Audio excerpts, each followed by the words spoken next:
Hey guys, welcome back to my channel. Today we are doing a video in the car because she has a doctor's appointment today and I'm really early, but it's okay. Okay, so I did a poll on Instagram about what video I should do first, and y'all wanted my birth story. Her birth story? Okay, so we'll just get right into it. So it was December 4th when I first went into labor. I had a doctor's appointment that morning, December 4th that morning, and there's a lot of TMI in this video, okay? So y'all be prepared. Okay, so I went to the doctor, just like a little checkup. The doctor was like, hey, do you want me to strip your membrane? And that's when they like remove the water sac from the wall so your water breaks on time. So I was like, you know what, sure, whatever. I don't care at this point. So I had the doctor do that. I was already having like fake contractions, what they call fake contractions. They're Braxton Hicks. They're imitation contractions. So I was having those. I think they were imitation contractions. The doctor said they were, so I have to believe the doctor. So that happened that same morning. When I go to the doctors, I normally don't eat breakfast because they're so early. So we went to Panera Bread. Don't you start with me. We went to Panera Bread, we got breakfast, and literally at Panera Bread, I was having contractions. Like, I was having them. I was dying. They were like mild period cramps. So I was like, okay, they were uncomfortable, but I could handle it. So the day was going on, and I was still having contractions. I went back home. I was chilling with my mom, and I was bouncing on her yoga ball because that's supposed to help your cervix open and stuff like that. So that's what I did because I was in a bit of pain, and my mom was like, you're good, and I was like, you're right, I'm good. Then later that day I went to Universal and was walking around Universal because, you know, I was trying to get that stuff moving. Literally December 5th was my due date. That was when I was 40 weeks, and I did not want to be induced a week later. So I was like, you know what, I want to make this as natural as possible. So I tried. I was having contractions all throughout that day. Then about like 8 or 9 o'clock, I was home and I was trying to freaking sleep. I was in so much pain. At this point, the contractions were getting way worse. And I thought they were just Braxton Hicks, you know? So I wasn't timing them or anything. I wasn't keeping track of any of them. So I was like, you know what? It's okay. I'm fine. So I tried to sleep through it. I tried to go to sleep. Her dad was in the other room, watching TV or whatever, trying to let me sleep, and that wasn't happening. I wasn't getting any sleep. I got up for the bathroom like 5 to 6 times. I thought maybe I had to go to the bathroom, like number 2, poo. I thought I had to go. So I tried. Nope, couldn't go. I was peeing, you know, trying to pee. Maybe my stomach was hurting. I wanted to sit in the shower, but I was so lazy. I was just like, no, I can't do this. So I laid back down. It's about like 10, 11 o'clock, 10:30-ish. And he comes into the room. He's like, hey, do you want to try something? I was like, no, I don't want to try anything because the doctor said that if you have sex, it helps. And I did not want to do that, okay? I was in too much pain. No. He was like, okay, let's go for a walk. And I was like, fine, whatever. At this point, I want to try anything. And so we go for a walk. And it's cold, okay? It's December. It's cold. So I'm outside, shivering my ass off, having contractions, and I was like, you know what, maybe I should time my contractions. So I started timing my contractions, and they were about 4 minutes apart. At that point, you're supposed to go to the doctor because it means you're pretty close. Now, they won't admit you until you're over or about 4 centimeters dilated, okay? So the morning I went to the doctor's, I was only about a centimeter dilated. I was a centimeter for like 3 months, okay? So I was like, oh my gosh, my stomach hurt so bad. I was having contractions. I was getting to the point where I had to stop walking in the middle of a contraction. It was so painful. It's about a lot more painful than a mild period cramp. It was getting pretty serious. So during this contraction, I was dying, okay? And I was timing them at the same time. I was like, okay, I'm gonna wait a little longer. I waited till about the 5th contraction. I had told my mom already, like, hey mom, I think it's time. And she was like, okay. I was like, I'm gonna wait till the next contraction to see, make sure it's not a fluke. And it wasn't. It was consistent, 3 to 4 minutes apart. So it's like, okay, we're going to the hospital. So we decided to go to the hospital, and we get there. It's like 11:20. Don't touch my water. She likes water. And during that time, I didn't feel any contractions except in the car, and I was like, oh my god, please don't be fake. So we're at the front desk. They're like, hey, what you need? And I was like, I think I'm in labor, man. I think these are contractions. I'm dying. So they were like, how many how many weeks are you, months or whatever? And it was about midnight when we got there. It was like, I'm now 40 weeks. Okay, it's my 9 months. I'm due. This is my due date. They're like, oh, okay. So they call somebody to get a wheelchair to come get me. And they have like these, they're not like the wheelchairs that like you see in the hospitals, like the emergency rooms. They're like these wheelchairs. Like they're really cool. Like you sit straight up like a chair. It's pretty cool. They're really stiff though. So whatchamacallit? We go into this hallway and we're going to a room, and this is like almost like a triage room, but it's like a room to see monitor your contractions and see how you're doing. Now, every time I go to the doctor or have gone to the hospital, she was active, very, very active, because she hates monitors on her, like hated them. She would kick every time they put these 2 monitors, they wrap around your belly, they go around your back and over your belly, and you get 2 of them, a blue one and a pink one. Once to monitor the heart rate, once to monitor contractions. So my contractions were definitely there. Her heart rate was there, but it was really hard for them to like get movement. And now when you're having contractions, they want the baby to be moving. Sorry. They want them to be active because sometimes labor can cause a lot of stress on babies. So we're going through all of this and they're like, hey, we want to get her to move. And I was like, she's probably not moving because by this time we're both sleeping. And they're trying to get movement on her. They had me drink apple juice, and I had a little bit of like sweet snacks. She was moving a little bit, but not as much as they wanted. So they were waiting.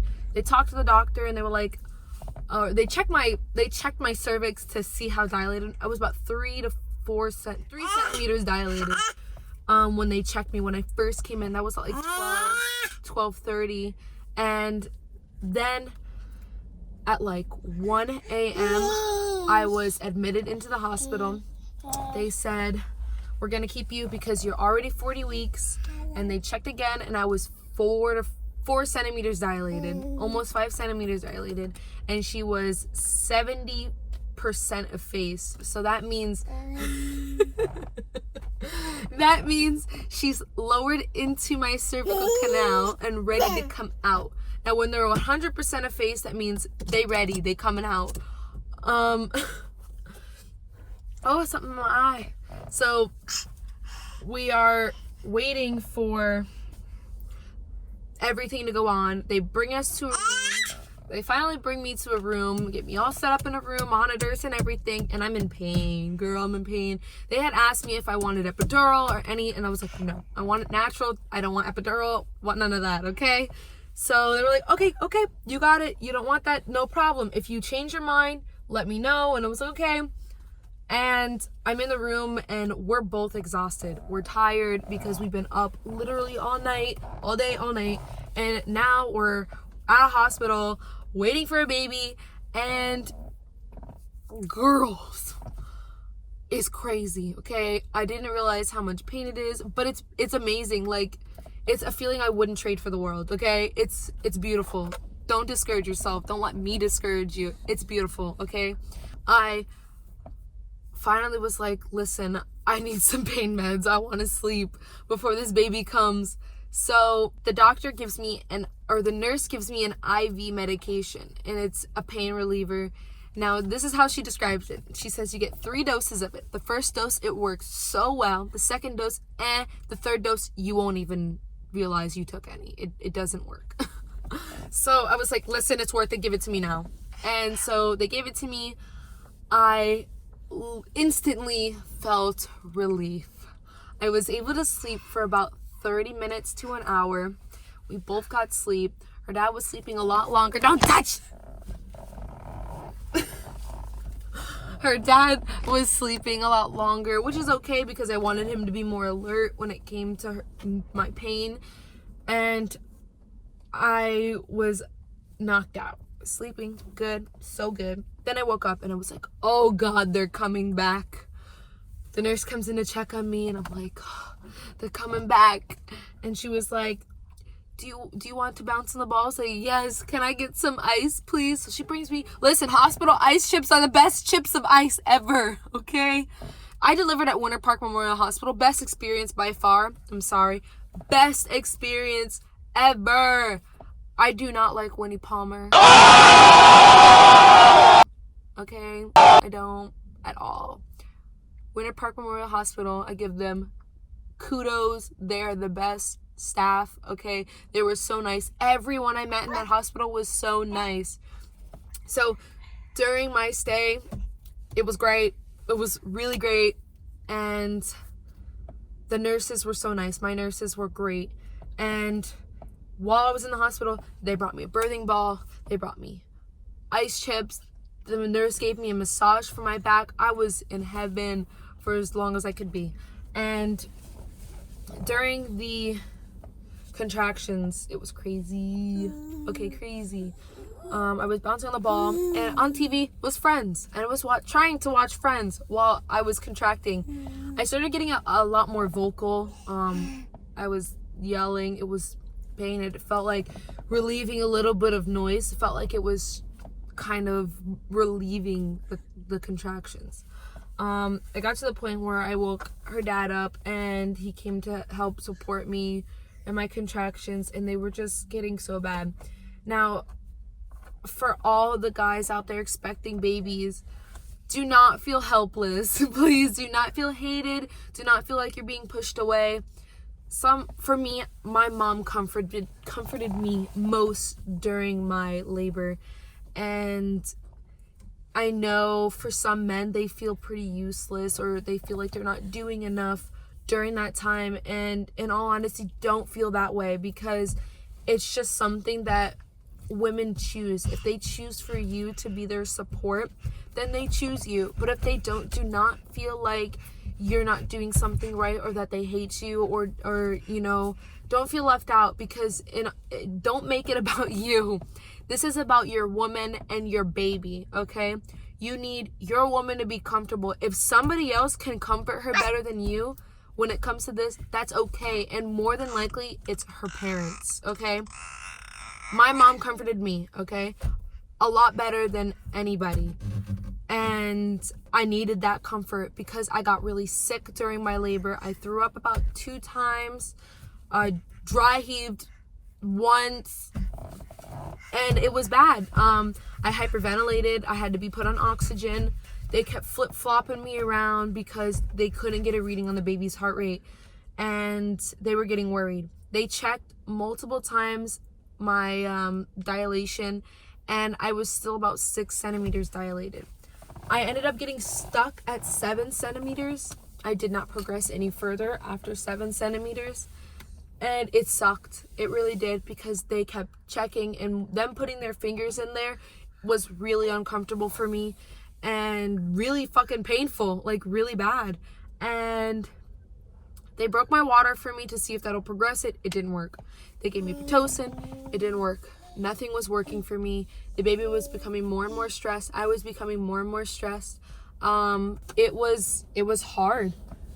I was crying. I was throwing up. I felt dehydrated. They did everything they could for me, and girl. It got to the point where the doctors put this monitor inside my to see if they can get a better reading for the baby. And that was the most painful for me. I was like, I can't do this. They couldn't get it in right. It was terrible, okay? My doctor isn't on call, so it depends on whoever's on call that day. And I was lucky to get my doctor. So my doctor was in. Thank God. Her and another doctor were talking, and we're like, listen, we might have to do a C-section. And I didn't want a C-section, but at the moment, I was like, I don't care. Take her out. I need to be relieved. I need her to be okay. And it was scary. You know, it was scary for me, my mom, her dad. It was scary. I love the fact that my doctor didn't just, we're doing a C-section. No, she got a second opinion on another doctor. She told them what they did. They tried everything, literally everything. They were doing all they could. And unfortunately, I had to do a C-section. So I had to sign these damn papers while contracting. So I was signing these papers. There's getting her dad ready to go into the delivery room with me. And they used this brown stuff on my body where they were going to cut me open, and they were cleaning me up and getting me ready, put my head in a hairnet thing. And it was crazy. I was like, I don't care. The doctor who was going to do my C-section or help with my C-section was like explaining to me what we're doing. And I was like, I don't care. Just take her out. Okay, I understand. Just do it. And they were like, okay. So I signed papers. They brought me into the room. I was going to this freaking C-section, and I was like, oh my God, I'm having a C-section. They got me all set up. I'm in this room, and I'm sitting up, and they have to stick a needle in your back, and it's called a spinal, okay? It's almost like how they do epidurals, except they don't leave a tube in your back, okay? It's just a needle, and they inject the medication. Now, most women are already on an epidural, and it makes it easier just in case for them to have if you need to have a C-section, because you're already numb. But for me, I didn't have an epidural, so I only got a spinal. An epidural is a tube. It's a little tube, and you get to control how much epidural or medication you want. And epidural is not good for you, in my opinion. It causes back problems and pain, and you'll forever have it. Some women complain of when it storms or rains that they feel it in their back. So I didn't want an epidural, and it drugs up your baby. So I didn't want that. So I got a spinal, unfortunately. I had to get that to numb my lower half. Now they say it numbs you like nipples down. I was numb like one boob was numb, and like it went through my chest, and like it was weird. So my lower half, my legs, they were so freaking numb. And they couldn't get the needle in right because I was so tense. And that was my fault. I do not blame the doctors. They did their best. And because I was having contractions, I was so stiff. And they were like, you need to... And I was going to throw up.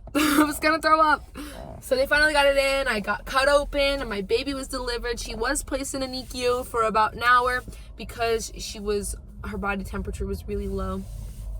But I got to hold her for a little bit. I was shivering, it was so cold. I was in triage. Afterwards, they closed me up. My doctor did an amazing job on my C-section area. She did great. Okay, beautiful. Whatchamacallit, sorry, I had a brain fart. I was in a triage for like 2 hours. I was away from my baby, unfortunately. I had to wait for the medicine to wear off a bit and for me to relax. You know, they put this patch over you, and it's a pressure patch. It takes off. It's like a 0 pressure or something like that. And it prevents water and anything from getting in. Now, they don't use stitches. They don't use staples. Bless you. They use glue, and it works so much better. You don't have all those little dot things. It's so great. They gave me like a girdle looking thing to help my stomach and everything. And you have to learn to pee again because you get a catheter in you because you can't get up to pee for a while. So I had a catheter put in me, and I had to learn to pee again, and I had to learn to walk for a little bit. It was crazy. One thing that made me sad was I couldn't go with them to see her get a bath and measured and weighed and all that because I couldn't walk yet. I couldn't stand. I couldn't do much. It was sad.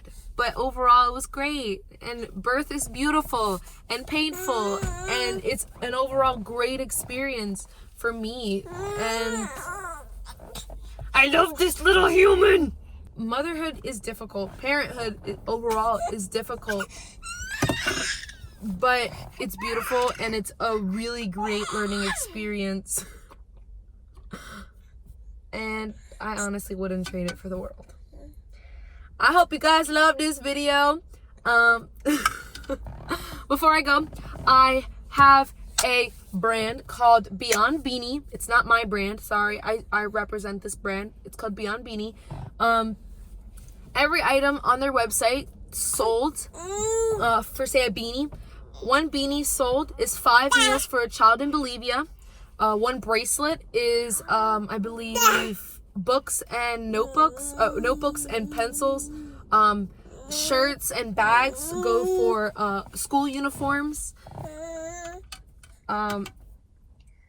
It's a great cause. I'm gonna link my link in the description box, as well as my discount code. You get 25% off on any of your purchases. On a purchase, any of your purchases, whatever.